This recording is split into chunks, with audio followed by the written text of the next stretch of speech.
Buenos días, buenas tardes, buenas noches, dependiendo del tiempo y disposición que tengas de ver y escuchar esta videocharla. En esta sesión vamos a hablar acerca de los acabados, los detalles. Empezamos a revestir una construcción. Y para iniciar te recuerdo que más de 2 centímetros de espesor en el pegapiso como en los enjarres no garantiza adherencia. Debemos tener cuidado de estar en la supervisión de muros y enjarres. Acompáñenme. Para la colocación de pisos, debemos revisar los firmes, pasar niveles, tirar un reventón en los muros para determinar el nivel de piso terminado, leer las especificaciones de piso según el proveedor y recordar que los pisos de grandes formatos requieren que los firmes estén estrictamente nivelados. Y finalmente determinar el despiece. A lo mejor te preguntas, ¿para qué te pedían en tus planos ejecutivos que colocaras el inicio del despiece? Pues precisamente para eso, porque la gente de obra no tiene la misma visión que tiene un arquitecto para iniciar el despiece. Recuerda, debes iniciar el despiece por la parte que más se ve, para que los ajustes queden donde no se ve o donde se tapen con los muebles. Es muy importante pasar niveles antes de empezar a colocar un piso, es decir, tirar ese reventón, ese nivel, para saber si tengo que arreglar algo antes de que entren a colocar piso, porque si no, luego los pisos, hay veces que sí se puede jugar para colocar el piso y hay veces que no, y van a quedar chipotes o se va a echar a perder el piso. Otra de las cosas importantes es leer las especificaciones del proveedor. Hay pisos, los porcelanatos, algunos traen una cera que se debe de limpiar, porque si no, esa cera se mancha al contacto con otros productos. Ya nos pasó a nosotros en una casa que el pisero no leyó, era un porcelanato, se manchó el piso y bueno, el proveedor lo cambió, pero porque nos conocía, no porque en realidad tenía que verlo cambiado. Hay que tener mucho cuidado porque cada piso trae su especificación. Continuamos. Antes de la preparación y de colocar un piso, debemos de ver qué se necesita. En este caso, esto es para una pequeña alberca. Necesito pintura, necesito un tratamiento especial. ¿Qué voy a necesitar para evitar que se pase la humedad en este caso? Todo eso se debe de ver antes de colocar el terminado o el acabado. Si está bien colocado, me aseguro, reviso, para luego realizar la colocación. Como dije, cada colocación trae sus especificaciones.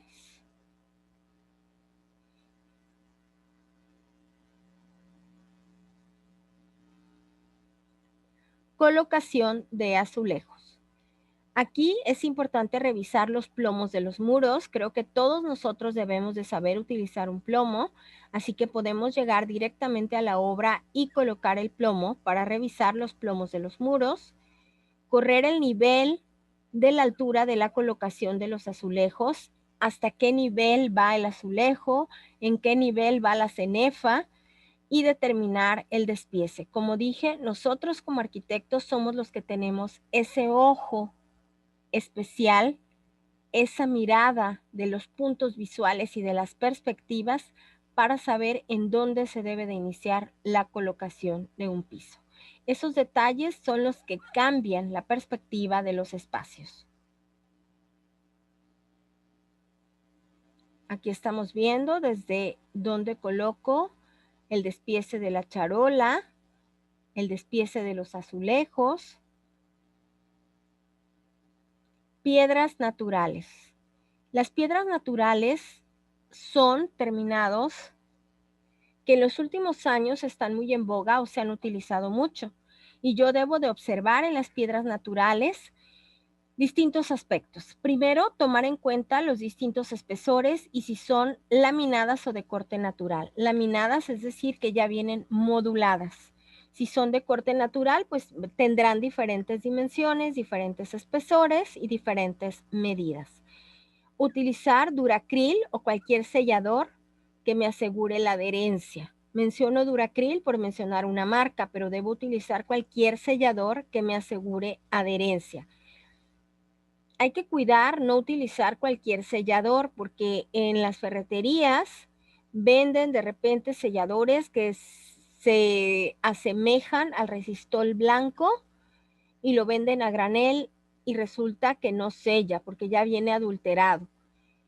Hay que limpiar las piezas en el anverso con cepillo de alambre para retirar polvo y basura. Eso es muy importante para garantizar adherencia. Y la mezcla de pegapiso debe tener la consistencia de crema o jalea, ni más espesa ni menos espesa. Así como en las bóvedas la mezcla debe ser muy espesa, aquí debe tener una consistencia de crema o de jalea, ni más espesa ni menos espesa. Y hay que cuidar, tener una esponjita para ir detallando cuando se va pegando e ir limpiando, porque si se mancha de pegapiso, generalmente las piedras se quedan manchadas o las canteras, entonces hay que tener mucho cuidado. Una esponjita con agua para ir retirando y no dejar que se manche. Aquí estamos viendo esta colocación de piedras naturales. Cómo quedó finalmente el murete. Ahí está la vista final. Estos elementos eran laminados, es decir, ya venían cortados, aunque conservaban la veta original, pero ya venían modulados. Cuando no vienen modulados hay que considerar el corte. El corte de este tipo de elementos se da con máquinas de agua y las máquinas de agua son más costosas. Entonces todo eso se tiene que considerar en la elaboración de estos trabajos. ¿Para qué? Pues para poder entregar un trabajo detallado, un trabajo final de esta manera.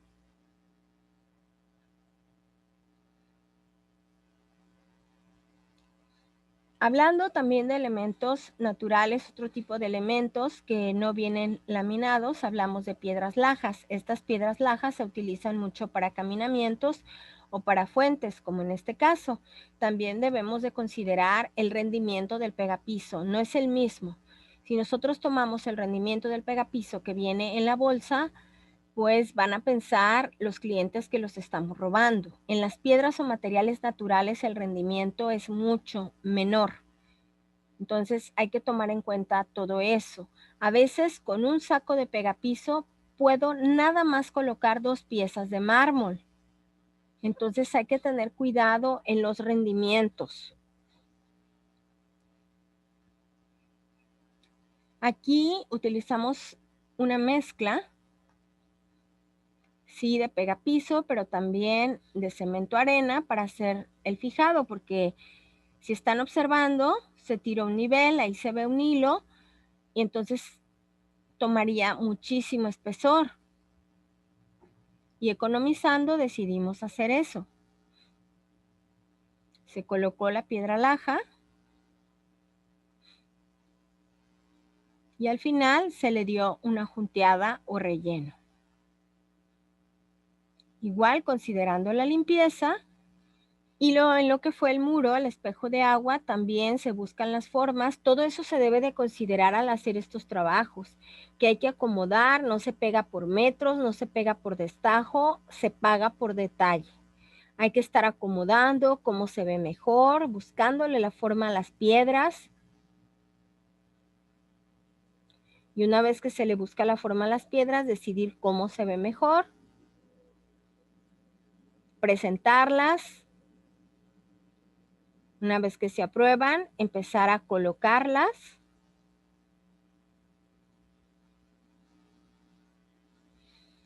Finalmente de la colocación, decidir si la junta se deja remetida, como en este caso, para que resalten más las piedras o el material. Limpiar el material, como dije, tener una esponjita para estarlo limpiando y que no se manche. Y vamos viendo productos finales.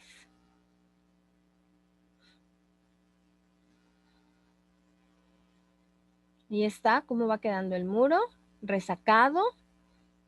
Y generalmente esos resaques se hacen con un alambrón, se debe de tallar de manera finita, esperar un tiempo a que seque y detallar de manera finita con un alambrón. Entonces, todo eso son detalles que cuesta para después tener una apariencia como esta. Los muros aparentes.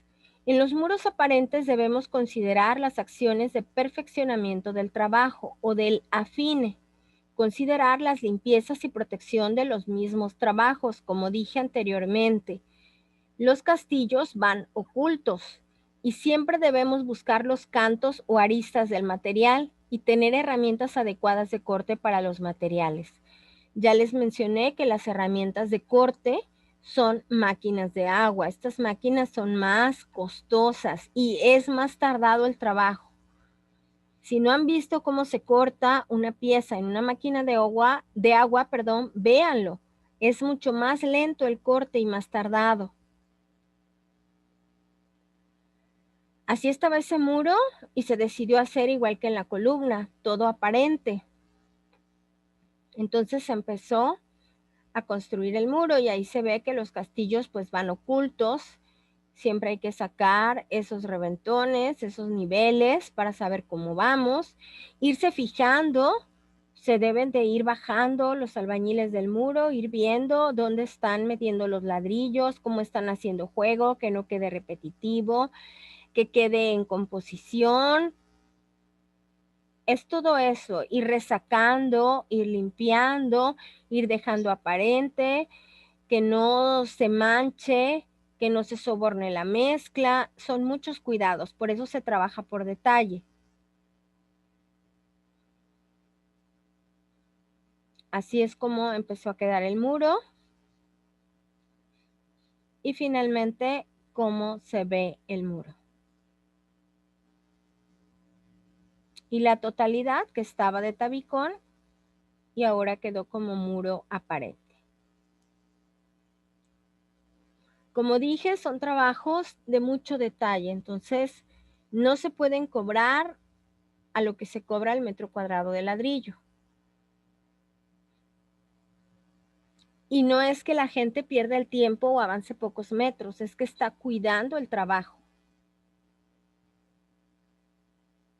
De estar así, entonces, quedó todo el muro aparente como vieron.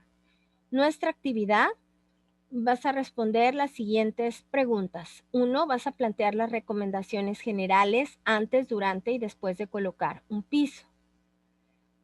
Plantear las recomendaciones generales antes, durante y después de colocar un azulejo.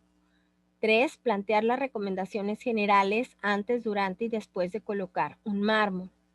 4, los materiales pétreos en aproximación, ¿cuál es su rendimiento? 5, ¿por qué es más costoso colocar un material pétreo que cualquier otro terminado? 6, después de conocer los pros y los contras, ¿colocarías materiales pétreos para acabados?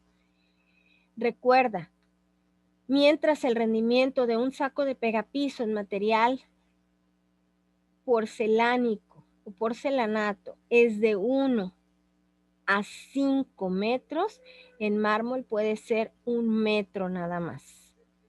El rendimiento. Las recomendaciones son limpieza general, quitar polvo, quitar alambres antes de entrar a colocar, checar niveles, tirar un reventón, tirar el nivel, saber si los firmes están desnivelados, si les hace falta, si tengo que arreglar algo antes de entrar a colocar. Fijarme en dónde debo de iniciar el despiece. Leer las recomendaciones del material del proveedor. Y todos los demás cuidados te los estuve mencionando durante la videocharla. Entonces, espero tus respuestas. Muchas gracias por tu atención, doctora María del Carmen Asensio Mercado.